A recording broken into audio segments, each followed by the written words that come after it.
NMCH की स्थिति त्राहिमाम है और वहां ऑक्सीजन भी रात में जो ऑक्सीजन भर के आता है वो ऑक्सीजन गायब हो जाता है। पटना में ऑक्सीजन जहां पर प्राइवेट घरों में जरूरत है वहां पर अविलंब मैंने कहा कि ऑक्सीजन के लिए मरने को नहीं देंगे। 20-20 हजार में खरीदने पड़े हमें, 11,000 में छोटा, 20,000 में बड़ा। जिस अस्पताल को दिया जा रहा है वह अस्पताल के लोग भी उसको ब्लैक मार्केटिंग में दे रहे हैं और वो सुई पड़ रहा है या नहीं पड़ रहा है उसके अटेंडेंट नहीं है और कह दिया जा रहा है कि सुई दे दी गई। महाराष्ट्र से पप्पू यादव को फोन आ रहा है, हमको रेमडेसिविर दिलवा दीजिए, मर जाएंगे। नोएडा से, गाजियाबाद से कई बड़ी बड़ी संस्थाएं और चैनल ने फोन किया हमारे यहाँ, जी न्यूज से लेकर के G24 के हालात अच्छे नहीं हैं।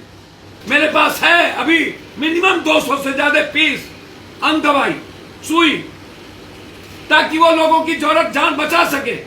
अब लोग सीधा हमको रेमडेसिविर मांग रहे। जिस देश की सरकार अपने प्रजा को एक सुई दिलाने की हिम्मत और औकात नहीं रखता हो, वह देश बचाने की और देश बनाने की बात करे, ऐसे लोगों को नेगलेक्ट करने की जरूरत है। पूरा देश में black marketing, out of market कर दिया है सुई को।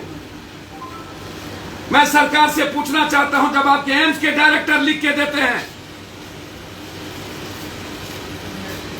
ये जो दवाई है रेमडेसिविर ये कारगर नहीं है, एनएमसीएच के डायरेक्टर सुपरिटेंडेंट लिख के देते हैं नहीं लिखना है, उसके अलावा रिमेनिंग है पप्पू यादव के पास, उसके अलावा दूसरी सुई है और मैं देने को तैयार हूं,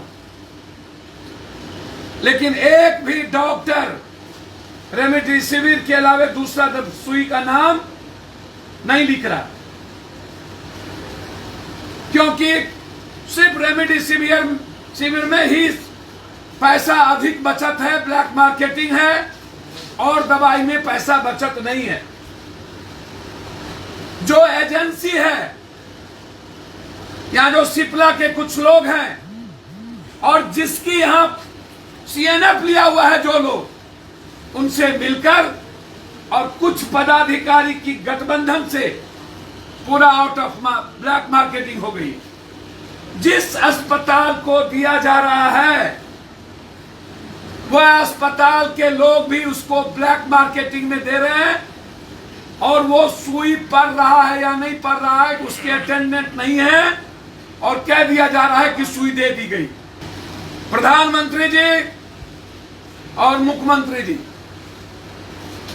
यदि आप हिंदुस्तान के लोगों की सुई देकर के हिफाजत नहीं कर सकते हैं, सिप्ला कंपनी गुजरात के,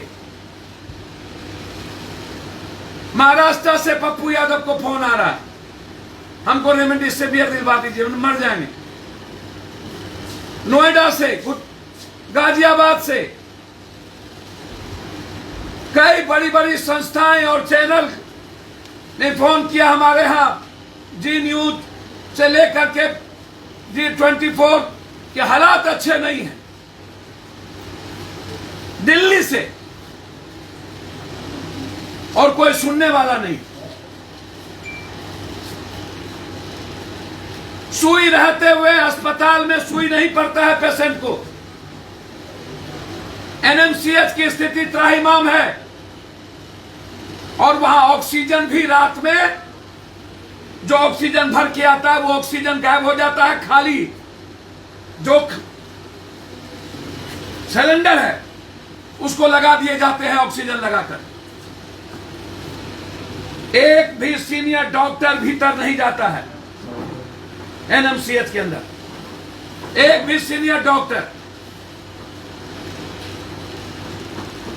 कोरोना पेशेंट को मरने पर छोड़ दिया गया, कोई भगवान भरोसे है, कोई मॉनिटरिंग करने वाला नहीं है, लैट्रिन बाथरूम साफ करने वाला नहीं है, अटेंडेंट को बेचारे जाने नहीं दिए जाते और कहा जाता है कि सब पॉजिटिव हो गए इसलिए हाथ खड़े कर दिए।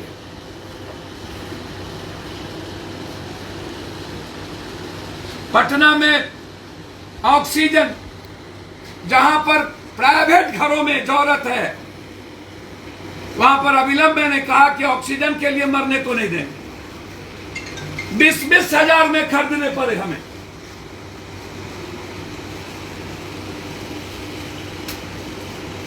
$11,000 में छोटा, 20,000 में बड़ा। आरा से हमें फोन आ रहा है कि ऑक्सीजन सदर अस्पताल में है ही नहीं, एक भी ऑक्सीजन नहीं है सदर अस्पताल में। अभी टीवी कोई चला रहा था कि टोटल ऑक्सीजन की डकैती हो गई, क्रिमिनल लूट के लेके चला गया।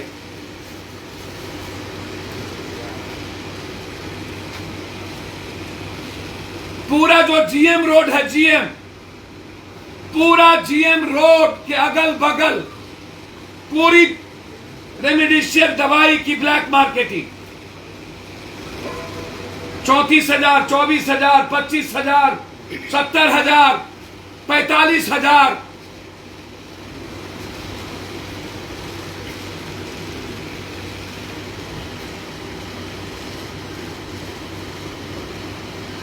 नेपाल से लगभग 10,000 रुपया पर पीस हमें वहां से मंगाना पड़ा। भाई क्या है, 20,000 से ज्यादा, इसको समझिएगा, आपके पेशेंट हो चुके हैं बिहार में और बेड 3,000 भी नहीं है, तो पेशेंट की स्थिति क्या है?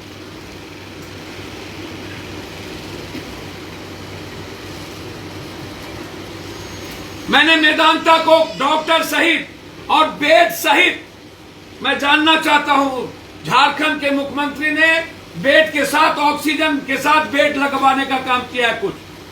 क्या कारण है कि ये काम हिंदुस्तान के प्राइम मिनिस्टर और सीएम नहीं कर सकते, बिहार के सीएम नहीं कर सकते?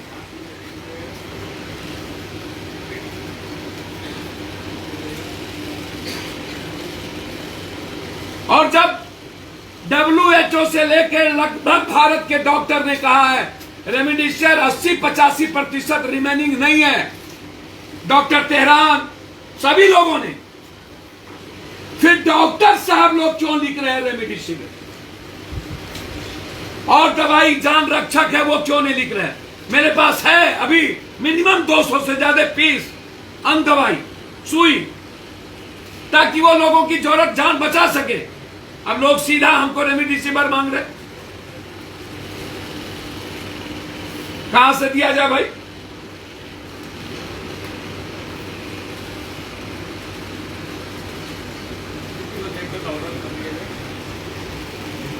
जी सर, मुझे तो समझ में नहीं आता, लॉकडाउन रिमेनिंग है क्या?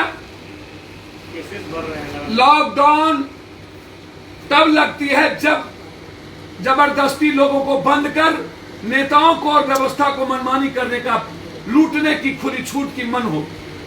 लॉकडाउन रिमेनिंग नहीं है जनाब। वैसे भी 70% पटना के लोग बाहर नहीं निकल रहे हैं, लॉकडाउन से बुरी स्थिति है। भैया आंकड़े तो पूरे और जगह भी बढ़ रहा है।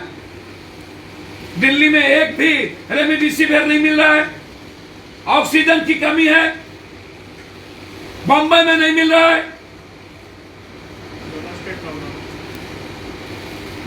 पूरे देश में यदि एक दो स्टेट कर्फ्यू लगाया है 4 दिन 6 दिनों के लिए, तो बिहार में आप सचेत क्यों नहीं हो रहे? आपने तो लगाया है। मेरा सवाल है दवाई से और कुछ लोगों का सवाल है लॉकडाउन से। मुझे तो समझ में नहीं आती, लॉकडाउन से आदमी कैसे बचेंगे? उनको दवाई जरूरत है बेड की और बेड नहीं है। उनको जरूरत है ऑक्सीजन की, वो ऑक्सीजन नहीं है। और मैं बार बार कह रहा हूं, ये एम्बुलेंस वाले की माफियागिरी को रोकिए, नहीं तो हमारे युवा और छात्र भी एम्बुलेंस के खिलाफ 24,000 रुपया एक अस्पताल से दूसरे अस्पताल ले जाने के लिए। 24,000 मेरे सामने में लिया।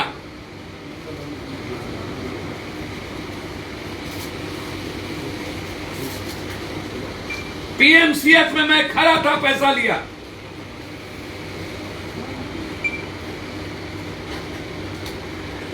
बिल्कुल कोलैप्स।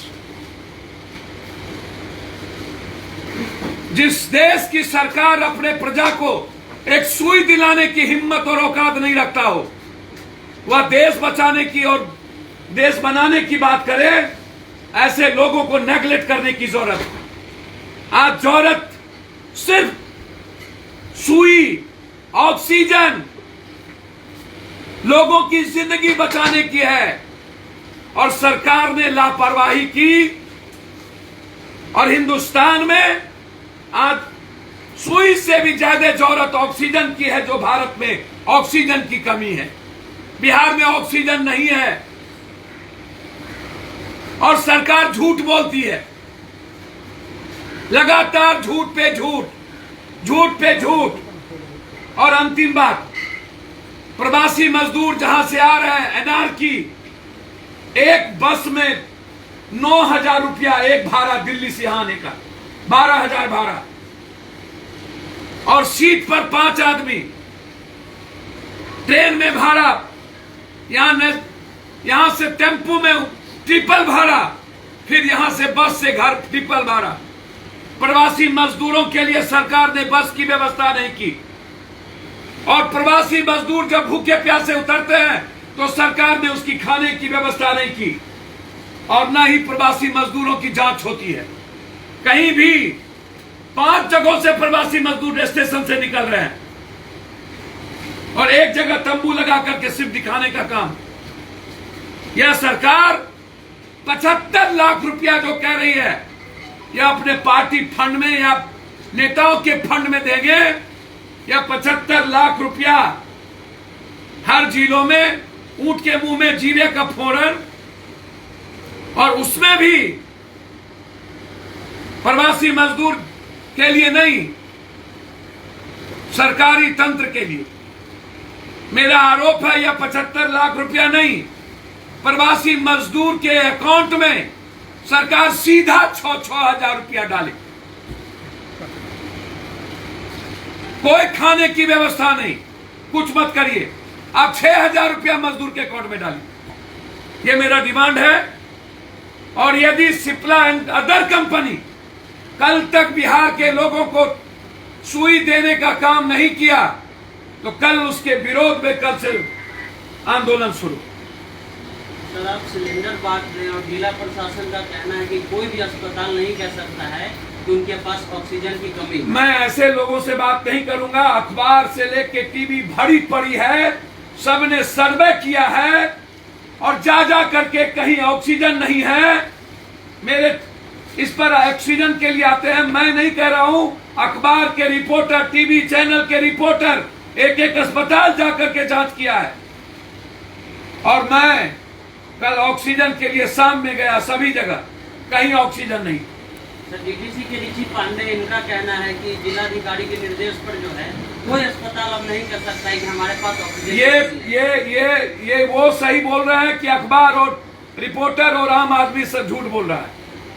ये तय करने की जिम्मेदारी आम आदमी की है, और अस्पताल से वालों ने सीधा बोल दिया है कि हमको चाहिए 50, 100 और हमको मिलता है 10, और वो 6-4 घंटे में समाप्त हो जाता है। स्थिति यह होती है कि हमको पेशेंट को मरने का डर होता है।